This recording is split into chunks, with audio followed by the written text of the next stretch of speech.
ಪ್ರಪಂಚದಾದ್ಯಂತ ಹರಡಿರುವ ಹಾಗೂ ಮನುಷ್ಯನಿಗೆ ದೀರ್ಘಕಾಲದವರೆಗೆ ಕಾಡುವ ಸಾಮಾನ್ಯ ಆರೋಗ್ಯ ಸಮಸ್ಯೆ ಎಂದರೆ ಅದು ಮಧುಮೇಹ ಅಥವಾ ಸಕ್ಕರೆ ಕಾಯಿಲೆ. ಯಾಕೆ ಈ ಕಾಯಿಲೆ ಮನುಷ್ಯನನ್ನ ಬಿಟ್ಟು ಬಿಡದಂತೆ ಕಾಡುತ್ತಿದೆ ಎಂದರೆ ಇದಕ್ಕೆ ಮುಖ್ಯ ಕಾರಣ ಅನಾರೋಗ್ಯ ಆಹಾರ ಪದ್ಧತಿ ಹಾಗೂ ಕೆಟ್ಟ ಜೀವನ ಶೈಲಿ. ಇದಕ್ಕೆ ಪ್ರಮುಖ ಕಾರಣ ಎಂದರೆ ತಪ್ಪಾಗಲಾರದು. ಇನ್ನು ನಮಗೆಲ್ಲ ಗೊತ್ತೇ ಇರುವ ಹಾಗೆ ಈ ಕಾಯಿಲೆ ಒಮ್ಮೆ ಮನುಷ್ಯನಲ್ಲಿ ಕಾಣಿಸಿಕೊಂಡರೆ ಆಮೇಲೆ ಆತನನ್ನ ಬಿಟ್ಟು ಹೋಗುವ ಕಾಯಿಲೆ ಅಲ್ಲವೇ ಅಲ್ಲ. ಈ ಮಧ್ಯೆ ಒಂದು ಶುಭ ಸುದ್ದಿ ಎಂದರೆ ಮಧುಮೇಹವನ್ನ ನಿರ್ವಹಣೆ ಮಾಡುವುದು ಸ್ವಲ್ಪ ಕಷ್ಟವಾದರೂ ಅಸಾಧ್ಯವೇನೂ ಇಲ್ಲ. ಕೆಲವೊಂದು ಸುಲಭೋಪಾಯಗಳನ್ನ ಮತ್ತು ಕಟ್ಟುನಿಟ್ಟಿನ ಆಹಾರ ಪದ್ಧತಿಗಳನ್ನ ಅನುಸರಿಸುವುದರಿಂದ ಸಕ್ಕರೆ ಕಾಯಿಲೆಯ ನಿರ್ವಹಣೆ ಬಹಳ ಸುಲಭ ಎಂದು ತಜ್ಞರೇ ಹೇಳುತ್ತಾರೆ. ಹಾಗಾದ್ರೆ ಮಧುಮೇಹವನ್ನ ಸುಲಭವಾಗಿ ಕಟ್ಟಿಹಾಕುವ ಆಹಾರಗಳ ಬಗ್ಗೆ ಇವತ್ತಿನ ವಿಡಿಯೋ ಮುಖಾಂತರ ತಿಳಿದುಕೊಳ್ಳೋಣ. ಅದಕ್ಕಿಂತ ಮುಂಚೆ ನೀವಿನ್ನೂ ನನ್ನ ಚಾನೆಲ್ಗೆ ಸಬ್ಸ್ಕ್ರೈಬ್ ಆಗಿಲ್ಲ ಅಂದ್ರೆ ಪ್ಲೀಸ್ ಸಬ್ಸ್ಕ್ರೈಬ್ ಮಾಡ್ಕೊಳ್ಳಿ. ಹಾಗೆ ಪಕ್ಕದಲ್ಲೇ ಇರುವಂತಹ ಬೆಲ್ ಐಕಾನ್ ನ ಕ್ಲಿಕ್ ಮಾಡಿ. ಪ್ರಕೃತಿ ದತ್ತವಾಗಿ ಸಿಗುವಂತಹ ತರಕಾರಿಗಳು ಹಾಗೂ ಹಸಿರೆಲೆ ತರಕಾರಿಗಳು ನಮ್ಮ ಆರೋಗ್ಯಕ್ಕೆ ತುಂಬಾ ಒಳ್ಳೆಯದು ಎನ್ನುವ ವಿಚಾರ ನಮಗೆಲ್ಲ ಗೊತ್ತೇ ಇದೆ. ಅದರಲ್ಲೂ ಹಸಿರೆಲೆ ತರಕಾರಿಗಳನ್ನು ನಮ್ಮ ದೈನಂದಿನ ಆಹಾರ ಪದ್ಧತಿಯಲ್ಲಿ ಬಳಸಿಕೊಂಡರೆ ಆರೋಗ್ಯಕ್ಕೆ ಬಹಳ ಒಳ್ಳೆಯದು. ಇದಕ್ಕೊಂದು ಒಳ್ಳೆಯ ಉದಾಹರಣೆ ಎಂದರೆ ಪಾಲಕ್ ಸೊಪ್ಪು. ಹೌದು, ಈ ಪಾಲಕ್ ಸೊಪ್ಪಿನಲ್ಲಿ ಗ್ಲೈಸೆಮಿಕ್ ಇಂಡೆಕ್ಸ್ ತುಂಬಾ ಕಡಿಮೆ ಪ್ರಮಾಣದಲ್ಲಿ ಕಂಡುಬರುತ್ತದೆ. ಜೊತೆಗೆ ತುಂಬಾನೇ ಕಡಿಮೆ ಪ್ರಮಾಣದಲ್ಲಿ ಕಾರ್ಬೋಹೈಡ್ರೇಟ್ ಅಂಶಗಳು ಈ ಹಸಿರೆಲೆ ತರಕಾರಿಯಲ್ಲಿ ಕಂಡುಬರುತ್ತದೆ. ಹಾಗಾಗಿ ವಾರದಲ್ಲಿ 1-2 ಬಾರಿಯಾದರೂ ಮಧುಮೇಹ ರೋಗಿಗಳು ತಮ್ಮ ಆಹಾರ ಪದ್ಧತಿಯಲ್ಲಿ ಬಳಸುತ್ತಾ ಬರುವುದರಿಂದ ದೇಹದ ರಕ್ತದ ಸಕ್ಕರೆ ಪ್ರಮಾಣದಲ್ಲಿ ಯಾವುದೇ ಏರಿಕೆಯಾಗದಂತೆ ತಡೆಯಬಹುದಾಗಿದೆ. ಇನ್ನು ಮಧುಮೇಹ ರೋಗಿಗಳು ಮೊಳಕೆ ಬರಿಸಿದ ಕಪ್ಪು ಬಣ್ಣದ ಕಡಲೆಕಾಳನ್ನ ಮಿತವಾಗಿ ಸೇವನೆ ಮಾಡುವ ಅಭ್ಯಾಸ ಮಾಡಿಕೊಂಡರೆ ಬಹಳ ಒಳ್ಳೆಯದು.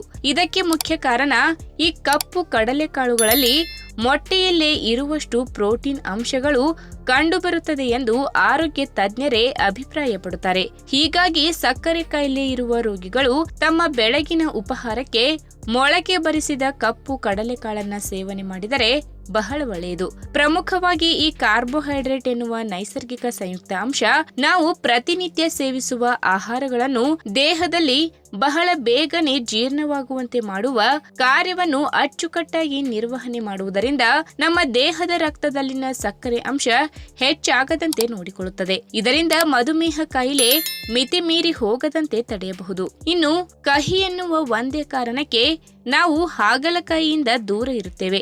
ಆದರೆ ಇದರಲ್ಲಿರುವ ಆರೋಗ್ಯಕಾರಿ ಪ್ರಯೋಜನಗಳನ್ನ ಕೇಳಿದ್ರೆ ನಿಜಕ್ಕೂ ಅಚ್ಚರಿಯಾಗುತ್ತದೆ. ಪ್ರಮುಖವಾಗಿ ಸಕ್ಕರೆ ಕಾಯಿಲೆಯಿಂದ ಬಳಲುತ್ತಿರುವವರಿಗೆ ಈ ತರಕಾರಿ ತುಂಬಾನೇ ಒಳ್ಳೆಯದು. ಒಂದು ವೇಳೆ ದೀರ್ಘಕಾಲದಿಂದ ಸಕ್ಕರೆ ಕಾಯಿಲೆ ಸಮಸ್ಯೆಯನ್ನ ಎದುರಿಸುತ್ತಿರುವವರು ಪ್ರತಿದಿನ ಬೆಳಿಗ್ಗೆ ಎದ್ದ ಕೂಡಲೇ ಖಾಲಿ ಹೊಟ್ಟೆಯಲ್ಲಿ ಅರ್ಧ ಸಣ್ಣ ಲೋಟ ಹಾಗಲಕಾಯಿ ರಸ ಕುಡಿಯುವ ಅಭ್ಯಾಸ ಮಾಡಿಕೊಳ್ಳುವುದು ಬಹಳ ಒಳ್ಳೆಯದು. ಇನ್ನು ಸಕ್ಕರೆ ಕಾಯಿಲೆ ಇರುವ ರೋಗಿಗಳು ಪ್ರಮುಖವಾಗಿ ತಮ್ಮ ಆಹಾರ ಪದ್ಧತಿಯಲ್ಲಿ ಚಿಯಾ ಬೀಜಗಳು, ಕುಂಬಳಕಾಯಿ ಬೀಜಗಳು, ಫ್ಲಾಕ್ಸ್ ಸೀಡ್ಸ್, ನೆನೆಸಿಟ್ಟ ಬಾದಾಮಿ ಇತ್ಯಾದಿ ಬೀಜಗಳನ್ನ ಬಳಸಲೇಬೇಕು. ಏಕೆಂದರೆ ಇವುಗಳಲ್ಲಿ ಮಧುಮೇಹ ರೋಗ ಲಕ್ಷಣಗಳ ವಿರುದ್ಧ ಹೋರಾಡುವ ಎಲ್ಲ ಗುಣಲಕ್ಷಣಗಳು ಕೂಡ ಅಡಗಿದೆ. ಎಲ್ಲಕ್ಕಿಂತ ಮುಖ್ಯವಾಗಿ ಇಂತಹ ಬೀಜಗಳ ಸೇವನೆಯಿಂದ ರಕ್ತದಲ್ಲಿ ಸಕ್ಕರೆ ಅಂಶ ಏರಿಕೆಯಾಗದಂತೆ ತಡೆಯುವುದು ಮಾತ್ರವಲ್ಲದೆ ಮಧುಮೇಹ ಕಾಯಿಲೆ ನಿಯಂತ್ರಣ ಮೀರಿ ಹೋಗದಂತೆ ನೋಡಿಕೊಳ್ಳುತ್ತದೆ. ಇನ್ನು ಸಾಧಾರಣ ಸಕ್ಕರೆ ಪದಾರ್ಥಗಳಿಂದ ಹಿಡಿದು ಅಧಿಕ ಪ್ರಮಾಣದಲ್ಲಿ ಸಕ್ಕರೆ ಅಂಶ ಇರುವ ಆಹಾರ ಪದಾರ್ಥಗಳು ಹಾಗೂ ಪಾನೀಯಗಳಿಂದ ಸಕ್ಕರೆ ಕಾಯಿಲೆ ಇರುವ ರೋಗಿಗಳು ದೂರ ಇದ್ದರೆ ಒಳ್ಳೆಯದು. ಉದಾಹರಣೆಗೆ ಬೆಲ್ಲ, ತಂಪು ಪಾನೀಯಗಳು, ಹಲಸಿನ ಹಣ್ಣು, ಮಾವಿನ ಹಣ್ಣು ಇತ್ಯಾದಿಗಳನ್ನು ಮಧುಮೇಹ ರೋಗಿಗಳು ಸ್ವಲ್ಪ ದೂರ ಇರಿಸಬೇಕು. ಸಿಟ್ರಸ್ ಹಣ್ಣುಗಳಾದ ಕಿತ್ತಳೆ, ಮೂಸಂಬಿ ಹಣ್ಣು, ಸ್ಟ್ರಾಬೆರಿ ಹಣ್ಣು, ನಿಂಬೆ ಹಣ್ಣು ಇತ್ಯಾದಿಗಳನ್ನ ಮಧುಮೇಹ ಸಮಸ್ಯೆ ಇರುವ ಜನರು ಸೇವನೆ ಮಾಡಬಹುದು.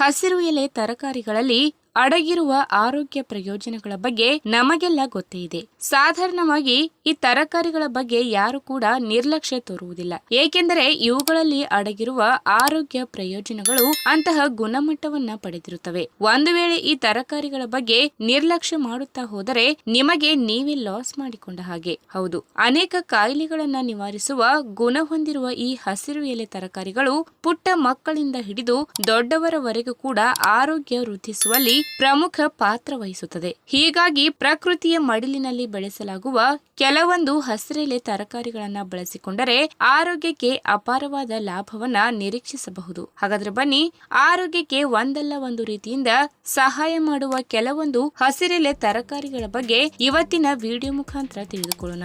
ಅದಕ್ಕಿಂತ ಮುಂಚೆ ನೀವೇನು ನನ್ನ ಚಾನಲ್ಗೆ ಸಬ್ಸ್ಕ್ರೈಬ್ ಆಗಿಲ್ಲ ಅಂದ್ರೆ ಪ್ಲೀಸ್ ಸಬ್ಸ್ಕ್ರೈಬ್ ಮಾಡ್ಕೊಳ್ಳಿ, ಹಾಗೆ ಪಕ್ಕದಲ್ಲೇ ಇರುವಂತಹ ಬೆಲ್ ಐಕನ್ ನ ಕ್ಲಿಕ್ ಮಾಡಿ. ನುಗ್ಗೆ ಸೊಪ್ಪಿನಲ್ಲಿ ಅಡಗಿರುವ ಹಲವಾರು ಆರೋಗ್ಯ ಪ್ರಯೋಜನಗಳಲ್ಲಿ ಕೆಲವೊಂದನ್ನ ನೋಡುವುದಾದರೆ, ನಮಗೆಲ್ಲ ಗೊತ್ತೇ ಇರುವ ಹಾಗೆ ಕ್ಯಾನ್ಸರ್ ಕಾಯಿಲೆ ಇಂದಿಗೂ ಕೂಡ ಔಷಧಿಯೇ ಇಲ್ಲ.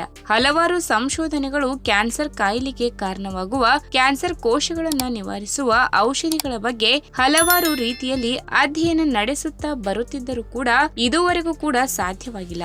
ಆದರೆ ನುಗ್ಗೆ ಸೊಪ್ಪಿನಲ್ಲಿ ಯಥೇಚ್ಛವಾದ ಆಂಟಿ ಆಕ್ಸಿಡೆಂಟ್ಗಳು, ವಿಟಮಿನ್ ಸಿ, ಜಿಂಕ್ ಅಂಶ ಹೆಚ್ಚಿನ ಪ್ರಮಾಣದಲ್ಲಿ ಕಂಡುಬರುವುದರಿಂದ ಕ್ಯಾನ್ಸರ್ ಕಾಯಿಲೆಗೆ ಕಾರಣವಾಗುವಂತಹ ಫ್ರೀ ರ್ಯಾಡಿಕಲ್ಗಳ ವಿರುದ್ಧ ಹೋರಾಡಿ ಈ ಕಾಯಿಲೆಯನ್ನ ತಡೆಯುವಲ್ಲಿ ಪ್ರಮುಖ ಪಾತ್ರ ವಹಿಸುತ್ತದೆ. ಅಷ್ಟೇ ಅಲ್ಲದೆ ಈ ಸೊಪ್ಪಿನಲ್ಲಿ ಹೇರಳವಾಗಿ ಕಂಡುಬರುವ ಕರಗುವ ಮತ್ತು ಕರಗದಿರುವ ನಾರಿನಾಂಶ ಜೀರ್ಣಾಂಗದ ಪ್ರಕ್ರಿಯೆಯನ್ನ ಹೆಚ್ಚಿಸಿ ಅಜೀರ್ಣತೆ ಹಾಗೂ ಮಲಬದ್ಧತೆಯ ಸಮಸ್ಯೆಯನ್ನ ಗುಣಪಡಿಸುತ್ತದೆ. ಹೀಗಾಗಿ ನಿಮ್ಮ ದೈನಂದಿನ ಆಹಾರ ಪದ್ಧತಿಯಲ್ಲಿ ಅಥವಾ ವಾರಕ್ಕೆ ಒಂದೆರಡು ಬಾರಿಯಾದರೂ ನುಗ್ಗೆ ಸೊಪ್ಪಿನ ಪಲ್ಯ ಮಾಡಿ ಸೇವನೆ ಮಾಡುವ ಅಭ್ಯಾಸ ಇಟ್ಟುಕೊಳ್ಳಿ. ಇನ್ನು ಸಬ್ಬಸಿಗೆ ಸೊಪ್ಪಿನಲ್ಲಿ ಫ್ಲೇವನಾಯ್ಡ್ ಎನ್ನುವ ಖನಿಜಾಂಶಗಳು ಹೇರಳವಾಗಿ ಕಂಡುಬರುತ್ತದೆ. ಇವು ದೇಹದಲ್ಲಿ ಹಾರ್ಮೋನ್ಗಳು ಏರುಪೇರಾಗದಂತೆ ನೋಡಿಕೊಳ್ಳುತ್ತದೆ. ಪ್ರಮುಖವಾಗಿ ಪ್ರತಿ ತಿಂಗಳಿನ ಮುಟ್ಟಿನ ಸಮಯದಲ್ಲಿ ಮಹಿಳೆಯರಲ್ಲಿ ಕಂಡುಬರುವ ಹೊಟ್ಟೆ ನೋವು, ಸೆಳೆತ, ಪದೇ ಪದೇ ಆಯಾಸ, ಬೆನ್ನು ನೋವು ಇಂತಹ ಸಮಸ್ಯೆಗಳನ್ನು ನಿವಾರಿಸುತ್ತದೆ. ಹೀಗಾಗಿ ಮಹಿಳೆಯರು ತಮ್ಮ ಋತುಚಕ್ರದ ಅವಧಿಯಲ್ಲಿ ಸಬ್ಬಸಿಗೆ ಸೊಪ್ಪಿನ ಪಲ್ಯ ಮಾಡಿ ಸೇವನೆ ಮಾಡುವ ಅಭ್ಯಾಸ ಮಾಡಿಕೊಂಡರೆ ಬಹಳ ಒಳ್ಳೆಯದು. ಇನ್ನು ಪಾಲಕ್ ಸೊಪ್ಪಿನಲ್ಲಿ ದೇಹಕ್ಕೆ ಬೇಕಾಗುವಂತಹ ಎಲ್ಲಾ ಬಗೆಯ ಪೌಷ್ಟಿಕ ಸತ್ವಗಳು ಕೂಡ ಕಂಡುಬರುವುದರಿಂದ ಇವು ಆರೋಗ್ಯಕ್ಕೆ ಬಹಳ ಒಳ್ಳೆಯದು. ಇದನ್ನು ಪಲ್ಯದ ರೂಪದಲ್ಲಿಯೂ ಸೇವನೆ ಮಾಡಬಹುದು, ಇಲ್ಲಾಂದ್ರೆ ದಾಲ್ ಪಾಲಕ್ ರೀತಿ ಮಾಡಿಕೊಂಡು ಸೇವನೆ ಮಾಡಬಹುದು, ಅಥವಾ ಇದರ ಜ್ಯೂಸ್ ಮಾಡಿಕೊಂಡು ಸೇವನೆ ಮಾಡುವ ಅಭ್ಯಾಸ ಇಟ್ಟುಕೊಂಡರೆ ಬಹಳ ಒಳ್ಳೆಯದು. ಇನ್ನು ಪಾಲಕ್ ಸೊಪ್ಪಿನಲ್ಲಿ ಆರೋಗ್ಯಕ್ಕೆ ಬೇಕಾಗುವ ಪೌಷ್ಟಿಕ ಸತ್ವಗಳ ಜೊತೆಗೆ vitamin C, vitamin D, calcium, ಕರಗಬಲ್ಲ ನಾರಿನಾಂಶ, ಪೊಟ್ಯಾಷಿಯಂ, ಮ್ಯಾಗ್ನೀಷಿಯಂ ಖನಿಜಾಂಶಗಳು ಹೇರಳವಾಗಿ ಕಂಡುಬರುವುದರಿಂದ ಕಣ್ಣಿನ ದೃಷ್ಟಿ, ಹೃದಯದ ಆರೋಗ್ಯಕ್ಕೆ, ದಿನವಿಡೀ ದೇಹಕ್ಕೆ ಶಕ್ತಿ ಒದಗಿಸುವಲ್ಲಿ ಪ್ರಮುಖ ಪಾತ್ರ ವಹಿಸುತ್ತದೆ.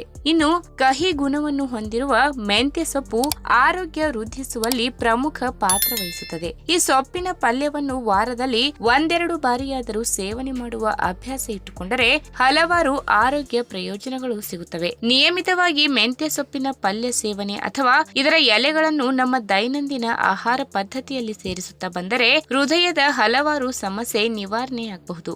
ಇನ್ನು ದೇಹದ ಉರಿಯೂತವನ್ನ ಕಡಿಮೆ ಮಾಡುವ ಗುಣಲಕ್ಷಣಗಳನ್ನ ಹೊಂದಿರುವ ಮೆಂತ್ಯ ಸೊಪ್ಪು ದೀರ್ಘಕಾಲೀನ ಕೆಮ್ಮು, ಚರ್ಮದ ಸಮಸ್ಯೆ, ಕಿಡ್ನಿ ಸಮಸ್ಯೆಗಳನ್ನೆಲ್ಲ ನಿವಾರಣೆ ಮಾಡುವ ಎಲ್ಲಾ ಗುಣಲಕ್ಷಣಗಳು ಇದರಲ್ಲಿ ಕಂಡುಬರುತ್ತದೆ. ಅಷ್ಟೇ ಅಲ್ಲದೆ ಟೈಪ್ 1 ಮತ್ತು ಟೈಪ್ 2 ಮಧುಮೇಹ ಇರುವವರಿಗೆ ಮೆಂತ್ಯ ಸೊಪ್ಪು ತುಂಬಾ ಲಾಭಕಾರಿಯಾಗಿದೆ. ಈ ವಿಡಿಯೋ ನಿಮಗೆ ಇಷ್ಟವಾದಲ್ಲಿ ತಪ್ಪದೆ ಲೈಕ್ ಮಾಡಿ, ಶೇರ್ ಮಾಡಿ, ಹಾಗೆ ನಿಮ್ಮ ಅನಿಸಿಕೆನ ಕಮೆಂಟ್ ಮೂಲಕ ತಿಳಿಸಿ.